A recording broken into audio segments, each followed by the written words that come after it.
Hello friends.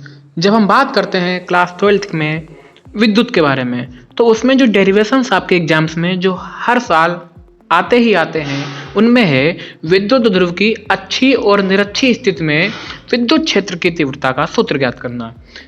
ये derivations आपके exam में हर साल आते ही आते हैं। तो आज हम बात करते हैं कि आप निरक्षी स्थिति में विद्युत ध्रुव कैसे ज्ञात कर सकते, विद्युत ध्रुव की विद्युत क्षेत्र की तीव्रता कैसे ज्ञात कर सकते हो।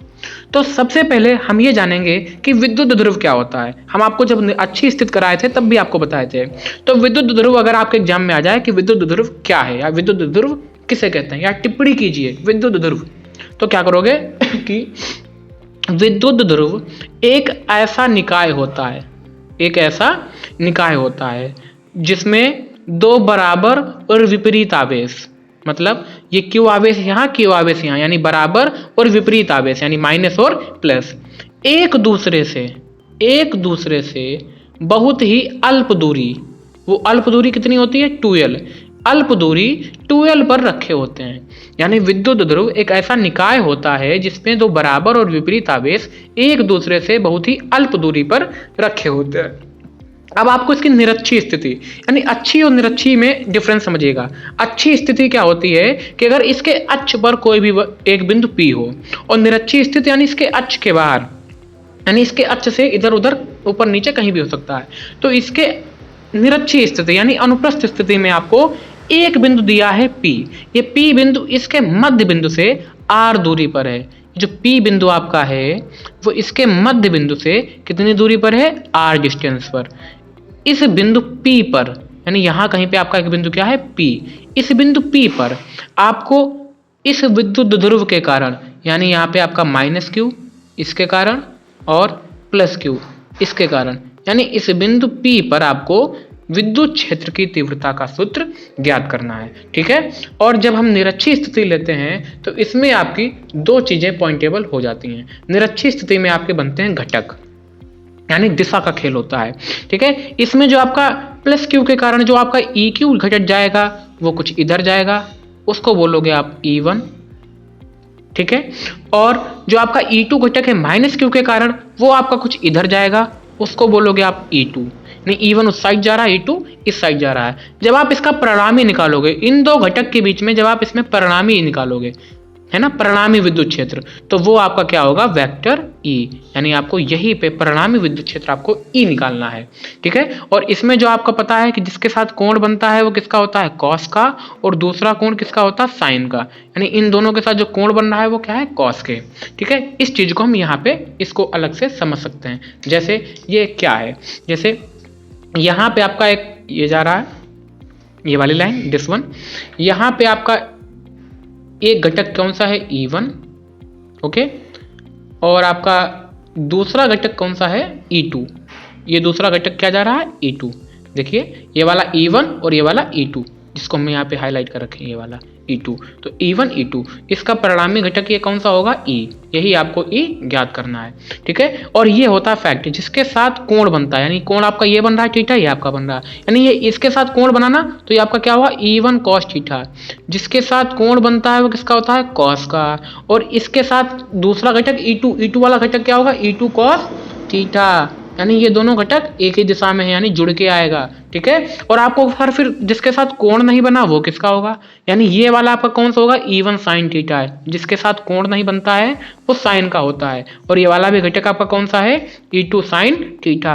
यानी आप किसी भी चीज के अगर आप निरक्षी स्थिति में उसके घटक निकाल रहे हो तो आप दो तरह के कह सकते हो। यानी आप कोई भी लाइन हो और हम कह दें कि इसका एक कुछ घटक ये वाला जा रहा है E1, ठीक है, ये जा रहा है E2, तो ये परिणामी हो गया आपका E। यानी आपका E1 हो गया, ये E2 आ गया। और आपको एंगल हम ये दे दें, तो ये एंगल बनना ना, जिसके साथ एंगल बनता है वो किसका होता है, कॉस का। इसके साथ भी एंगल बना तो किसका रहे, कॉस का। तो दूसरा यानी ये वाला एक घटक ये, दूसरा ये जा रहा घटक, तो जिसके साथ कोण नहीं बनता वो किसका हो जाता है, साइन का। यानी कोण इसके साथ बन रहा है तो कॉस का, इसके साथ कोण नहीं बना तो साइन का। सेम एज ये वाला भी आपका किसका हो गया, साइन का। ठीक है। इस चीज को आप ध्यान रखिएगा, आगे अभी आपको काम आएगी। तो अब देखते हैं क्या आप लिखते हो, माना। अब बात करते हैं फिर माना ही क्यों लिखना है, क्योंकि आपको एग्जाम में केवल इतना दिया है, विद्युत ध्रुव की निरक्षी स्थिति में विद्युत क्षेत्र की तीव्रता का सूत्र ज्ञात करो। यानी ना आपको E1 दिया है, ना E2 दिया है, ना Q दिया है, तो आप क्या करोगे कि माना एक विद्युत ध्रुव जिसके आवेश -Q और +Q हैं एक दूसरे से अल्प दूरी पर रखे हैं, एक दूसरे से अल्प दूरी पर रखे हैं। इन दोनों आवेशों के मध्य बिंदु से r दूरी पर हमको एक बिंदु P दिया है, जिस बिंदु P पर हमको विद्युत क्षेत्र की तीव्रता का सूत्र ज्ञात करना है। +Q आवेश के कारण बिंदु P पर विद्युत क्षेत्र की तीव्रता E1 और -Q आवेश के कारण बिंदु P पर विद्युत क्षेत्र की तीव्रता E2 है और इसकी परिणामी तीव्रता E है। ठीक है, ये आप क्या लिखोगे, माना। नहीं, आप माना वही लिखते हैं जो जिसके बेस पर आपने चित्र बनाया है। अगर ये डायग्राम आपके माइंड में है तो आप माना बहुत ही आसानी से लिख सकते हैं। अब देखिए कैसे इसकी हम शुरुआत करते हैं। +Q क्या लिखेंगे, +Q आवेश के कारण, +Q आवेश के कारण बिंदु P पर, बिंदु P पर विद्युत क्षेत्र की तीव्रता, विद्युत क्षेत्र की तीव्रता, तीव्रता क्या होगी। इसके लिए आपको डिस्टेंस पहले पता होनी चाहिए कि +Q और -Q के बीच की डिस्टेंस कितनी है। अब देखिए ये आपने मध्य बिंदु लिया तो इसके बीच की दूरी कितनी हो गई, L, क्योंकि बीच की दूरी 2L, तो इसकी कितनी बची, L। ठीक है, अब आपको ये डिस्टेंस चाहिए -Q से P के बीच की डिस्टेंस, +Q से P के बीच की डिस्टेंस, -Q से P के बीच की डिस्टेंस और +Q से P के बीच की डिस्टेंस। तो आप ये डिस्टेंस यहाँ पर कैसे ज्ञात कर सकते हो। ये देखिए ये आपको एक समकोण त्रिभुज दिख रहा है, समकोण त्रिभुज दिख रहा है, इसमें पाइथागोरस प्रमेय से हम कर्ण निकाल सकते हैं। तो आप क्या देखिए, आपका पाइथागोरस प्रमेय क्या होती है, कर्ण का स्क्वायर बराबर लंब का स्क्वायर प्लस आधार का स्क्वायर। लंब आपका इसमें कितना दिया है, r, आधार आपका कितना दिया है, l, यानी आपका ये कर्ण का स्क्वायर है। जब आप यहाँ पे कर्ण निकालोगे तो स्क्वायर आपका यहाँ पे क्या आ जाएगा, रूट, यानी कर्ण का मान कितना आ गया, r² प्लस l², यानी जो आपकी ये डिस्टेंस है, दिस वन, ये डिस्टेंस कितनी होगी, r² plus l²। Same as यहाँ पर भी डिस्टेंस r, ये भी दूरी l, तो ये वाली भी डिस्टेंस आपकी कितनी हो जाएगी, r² plus l² under root में। ठीक है, अब आप देखिए कि विद्युत क्षेत्र की तीव्रता का जो आपका फार्मूला होता है वो क्या होता है और उसके बेस पर हम किस तरह से इसको आसानी से सॉल्व कर सकते हैं। जैसे परिणामी क्षेत्र की तीव्रता, यानी +Q के कारण जो विद्युत क्षेत्र की आपकी परिणामी तीव्रता आई थी वो क्या है, E1, क्या है, E1। और क्या फार्मूला होता है, 1/4πε0 Q/r², और r² का मान क्या है आपका, रूट में r² प्लस l², ये आपका है r का मान, और इस पे रखना है आपको स्क्वायर, यानी क्या हो गया, स्क्वायर। ठीक है, अब -Q आवेश के कारण, -Q आवेश के कारण बिंदु P पर, बिंदु P पर विद्युत क्षेत्र की तीव्रता, क्षेत्र की तीव्रता।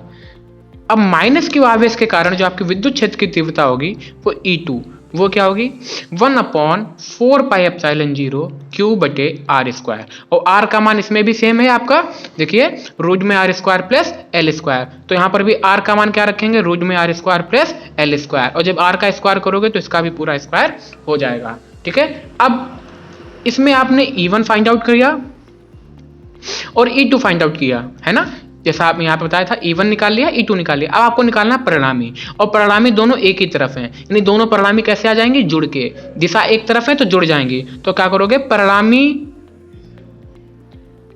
परिणामी विद्युत क्षेत्र की तीव्रता, परिणामी विद्युत क्षेत्र की तीव्रता, बिना टाइम वेस्ट किए, इधर उधर का बिना कुछ बताए, कम समय में ज्यादा देखते हैं।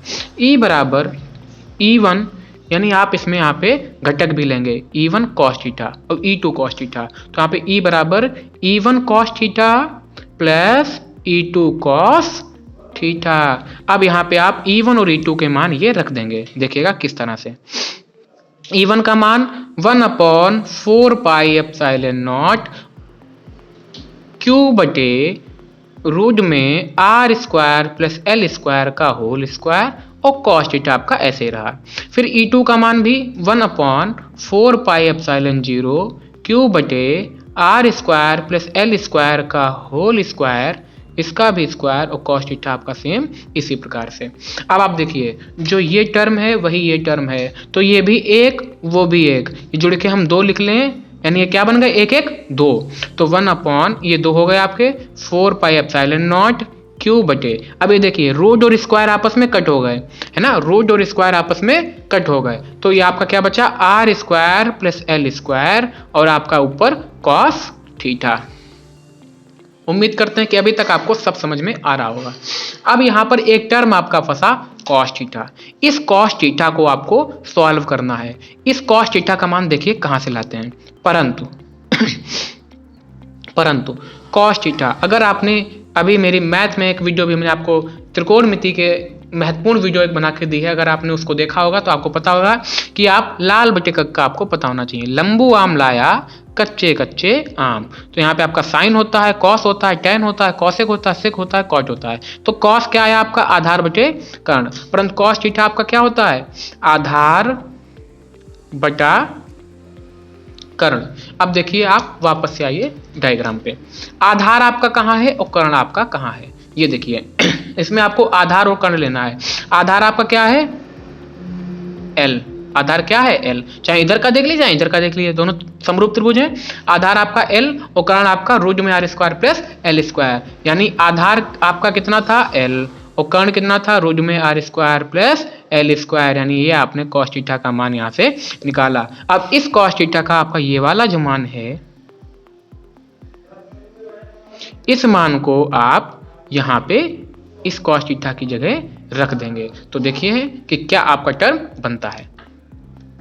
तो मान रखने के बाद आपको क्या मिला, देखिए E बराबर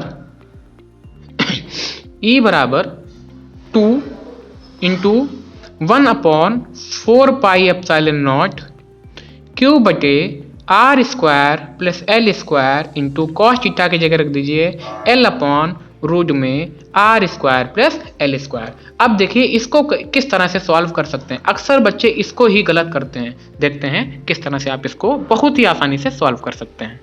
तो हम देखते हैं इस टर्म को आप किस तरह से सॉल्व कर सकते हैं। बहुत ही ध्यान से देखिएगा, बिल्कुल एक एक चीज आपको समझ में आएगी। यहां पर जो आप मिस्टेक कर जाते थे वो अब बिल्कुल नहीं होगी। क्यों ऐसे रहा, एल भी ऐसे लिख लीजिए। अब इसको देखिए R square plus L square की घात कितनी है 1, और इसमें R square plus L square की घात कितनी है 1/2।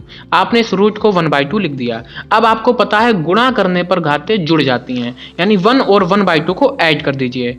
E बराबर 2 1/4 pi epsilon naught Q into L R square plus L square. जब आप यहाँ पे 1 और 1/2 को जोड़ोगे तो आपका 3/2 आता है, तो इसकी पावर कितनी हो गई टोटल 3/2, ठीक है। और अब जैसे आपने निरक्षी में किया था वो बात आप वो टर्म आप यहाँ पर भी लाएंगे, परंतु जो आपका L है वो बहुत ही ज्यादा छोटा है, बहुत ही ज्यादा छोटा है R से, तो L स्क्वायर तो और भी छोटा हो जाएगा। तो L स्क्वायर को छोड़ने पर, यानी छोटी चीज की किसी को भी कदर नहीं, L स्क्वायर छोटा है तो L स्क्वायर को छोड़ने पर। अब इसको देखते हैं L स्क्वायर को छोड़ने पर क्या होगा। E बराबर 2 into 1/4 pi epsilon naught Q into L बटे आर स्क्वायर की घात 3/2, यानी आपने इस L स्क्वायर को, जितने पे हम यहाँ पे आपका गोला बना रहे हैं, आपने इसको ऐसे नज़रअंदाज किया, इस तरह नज़रअंदाज किया जैसे आप मटर पनीर की सब्जी में पनीर के आगे मटर को करते हैं, ठीक है। अब देखिएगा क्या होता है, इस 2 से 2 कट हो गया, है ना। तो अब क्या बचा आपका E बराबर 1/4 पाई एप्सिलॉन नॉट, इस 2 को इधर ले सकते हैं Q into 2L upon R की घात 3। तो अगर आपने निरक्षी अच्छी वाली वीडियो देखी है, ना देखी हो तो डिस्क्रिप्शन में आपको लिंक प्रोवाइड करा देंगे, उसको देखिएगा। तो उसमें आपको हमने बताया था कि जो आपका विद्युत द्रव आघूर्ण होता है, दो समान आवेशों और विपरीत आवेश हों और उनके बीच की अल्प दूरी 2L हो तो इसको विद्युत ध्रुव कहते हैं। विद्युत ध्रुव आघूर्ण की परिभाषा क्या है? P कि किसी विद्युत ध्रुव आघूर्ण के दोनों में से कोई एक आवेश, यानी कोई एक आवेश और दोनों के बीच की दूरी का जो गुणनफल होता है वही हमारा विद्युत ध्रुव आघूर्ण होता है। तो P Q इंटू 2L की जगह क्या लिख सकते हैं? P, 1/4πε0 into P upon R की घात 3। यही आपका विद्युत ध्रुव के कारण निरक्षीय स्थिति, यानी निरक्षीय बोले या अनुप्रस्थ बोले स्थिति में आपका विद्युत क्षेत्र की तीव्रता का सूत्र है। Hence proved, hence proved. इस तरह से आप बहुत ही महत्वपूर्ण डेरिवेशंस को बहुत ही आसानी से कर सकते हैं। और अन्य वीडियोज के लिए बने रहिए SBS सॉल्यूशन बाय सौरभ के साथ। Thank you very much. हम जल्दी ही आपको अनंत विस्तार चालक की लंबाई का सूत्र और भी बहुत सारे महत्वपूर्ण वीडियोज लाएंगे।